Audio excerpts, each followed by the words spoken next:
intelligent toilet. So, tignan na natin kung anong meron ang Sanitec, my dudes. From the outside, may kita natin very, very premium yung itsura nito. Ang kakaiba dito sa Air ay may water filtration na siya. So, it filters the impurities and heavy metals. So, malinis na ang tubig. May one-click sanitation button din ito, which activates both the electrolyzed water at yung UV light function. We have the Koto Verso intelligent toilet with premium quality made in Thailand. Now, this one has a simple remote control para hindi tayo malito sa mga functions na gusto natin gamitin. This one also has hot and cold alternating spray massage. Also have a more budget-friendly intelligent toilet brand dito sa Sanitec. So ito si Ecotech. Meron siyang foot sensor to open the cover and to flush the toilet.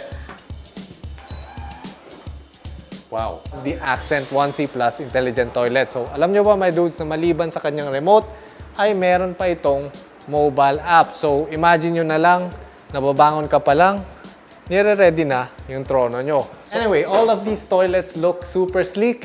Tankless na rin sila para malinis and minimalist tignan ang inyong toilet and bathroom. Ano my dudes? Ready to be more intelligent? Kung naghahanap kayo ng kakaiba and specialized na bathroom and kitchen fixtures, you know where to find them. Dito na tayo sa ka-20th anniversary lang. Sanitec, sosyal.